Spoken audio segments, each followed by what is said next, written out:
ఖాళీగా తాగి పారేసినటువంటి మందు బాటిల్స్ నుంచి కూడా డబ్బులు సంపాదించవచ్చు. డెఫినెట్లీ సంపాదించవచ్చు. ఏదో చిన్న చితక పార్ట్ టైం కాదు, గట్టిగా లైవ్ నెలకు ఒక 50,000 వరకు ఈజీగా సంపాదించవచ్చు. వెంటనే కాదు, కొంచెం టైం పడుతుంది. ఎట్లాగా ప్రాఫిట్స్ ఎట్లా వస్తే, పెట్టుబడి ఎట్లా పెట్టాల్సి ఉంటుంది, ఏ రకమైనటువంటి ప్లేస్లో పెట్టాలి, రా మెటీరియల్స్ ఎట్లా ఉంటాయి అనేది మనం ఈ వీడియోలో చూద్దాం. కాబట్టి వీలైనంత ఎక్కువ మంది పంపించడం ట్రై చేయండి. చాలా ఈజీగా అందరూ చేసుకోవచ్చు. మనకి తాగేసినటువంటి మందు బాటిల్స్ ఎక్కడ దొరుకుతాయి? పాత సామాన్ కొట్లో దొరుకుతాయి. పాత సామాన్ కొట్లో ఒక బాటిల్ రూ. 3, రూ. 4 అట్లా ఉంటుంది. అదే మీరు డైరెక్ట్‌గా వైన్ షాప్‌తో లింక్ పెట్టుకుంటే, ఎందుకంటే 2000, 1000 బాటిల్స్ వరకు కొనాలి మనం నిజంగా బిజినెస్ స్టార్ట్ చేయాలంటే. 100, 200 బాటిల్‌తో బిజినెస్‌లు అవ్వవు. 1000 బాటిల్స్ అన్నా కంపల్సరీగా కొనాలి. కా 2000 అన్నా కొనాలి. సో, 1000 బాటిల్స్ కొనాలంటే వైన్ షాప్‌లో బెటర్. ఎందుకంటే రూ. 2 పడుద్ది. అంటే 2000, 2500కి మీకు 1000 బాటిల్స్ వచ్చేస్తాయి. వచ్చిన తర్వాత మనం ఒక మెషిన్ కొనుక్కుంటాం అన్నమాట. ఆ మెషిన్ పేరు గ్లాస్ షెడ్డర్ మెషిన్. ఆ గ్లాస్ షెడ్డర్ మెషిన్‌లో ఈ బాటిల్స్ అన్నీ ఒక్కొక్క బాటిల్ వేసిన తర్వాత ఇసుక రేణువుల్లాగా ఈ బాటిల్స్ అయిపోతాయి అన్నమాట. ఈ బాటిల్స్ అన్ని కూడా ఇసుక రేణువుల్లాగా చిన్నగా సన్నగా కల్లెట్స్ అని పిలుస్తారు వాటిని. సో ఈ కల్లెట్స్ ని ఎక్కడ ఉపయోగిస్తారు అంటే, మళ్ళీ కొత్త బాటిల్స్ తయారు చేయడానికి, లేదా విండోస్, మీకు ఏవైతే గ్లాస్ విండోస్ ఉంటాయో వాటిని తయారు చేసేటప్పుడు కొన్నిసార్లు ఇసుకలో కూడా కలుపుతారు. ఇట్లా అనేక చోట్ల ఈ బాటిల్స్ ని వాడుకునేటువంటి సిచ్యువేషన్ ఉంటుంది.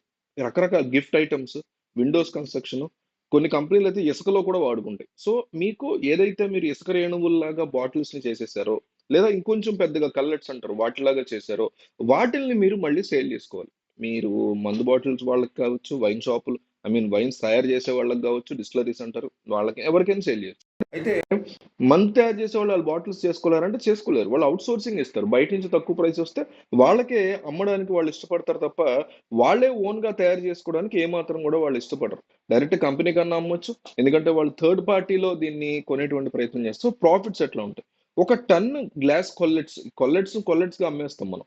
సో వచ్చినటువంటి కల్లెట్స్ ఏవైతే ఉన్నాయో వాటిల్ని ఒక టన్ను రూ.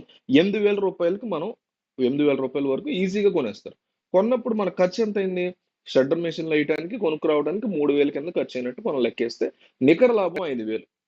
అంటే నెలకి మీరు ఒక 10 టన్నులు అమ్ముకున్న 50,000 సంపాదించుకోవచ్చు. సరే 10 టన్నులు కుదరల. 5, 6 టన్నులే అమ్మారు. పోనీ 3 టన్నులే అమ్మారు. నెలకి 15,000 వస్తాయి. అంటే తక్కువ 15,000 అంటే? ఫస్ట్ 2, 3 నెలల్లోనే 15,000 రావడం తక్కువ కాదు కదా! మీకు భారీ ఎత్తున అవతల ఒక 1 ఇయర్ తర్వాత భారీ ఎత్తున అమ్ముడవుతారు. అది అప్పుడు చూసుకోవచ్చు. కానీ ప్రస్తుతానికి మీకు చక్కగా బంగారం లాంటి ప్రాఫిట్ వస్తున్నప్పుడు మనం ఎందుకు వదులుకోవాలి? కాబట్టి 15,000 వచ్చినా, 30,000 వచ్చినా చక్కగా చేసుకోవచ్చు. అట్లాగే ఈ ష్రెడ్డర్ మెషిన్, మనకి షెడ్డర్ మెషిన్ అంటాం. ఇది మనకి ష్రెడ్డర్ అంటే పేపర్ ష్రెడ్డింగ్ లాగా గ్లాస్ ష్రెడ్డింగ్ అంతే. ఈ మెషిన్ మనకి ఇండియా మార్ట్‌లో దొరుకుతది. ఒక 1,50,000 నుంచి 1,20,000 లోపు ఉంటది. అయితే వాళ్ళే ట్రైనింగ్ ఇస్తారు. ఎట్లా దీన్ని ష్రెడ్ చేయాలి ఏంటి అని. సింగిల్ పర్సనే చేసేసుకోవచ్చు. కాకపోతే ఊరవతల పెట్టడం వల్ల ఏంటంటే, మనకి సౌండ్ ఎక్కువ బయటకు షెల్టర్‌లో ఏసినప్పుడు. కాబట్టి అదొక్కటి కాస్త నెగెటివ్. దానికోసం మీరు ఊరి చివర ఉండేలాగా ఒక చిన్న ప్లేస్‌లో, ఒక చిన్న రూమ్‌లో పెట్టుకున్నా సరిపోతది. కరెంట్ ఒకటి కాలుతది. ఇవన్నీ కలిపి 3,000 చెప్పాను నేను గూడా. కాబట్టి వీలైనంత ఎక్కువ మందికి ఈ వీడియో పంపించేలా చూడండి. వాళ్ళందరూ తెలుసుకుంటారు. వాళ్ళందరూ చక్కగా పాటిస్తే ఎక్కడో ఒకడ ఆళ్ళకి ఉపయోగపడుతది. ఈఎంఐలు కట్టుకుంటారు.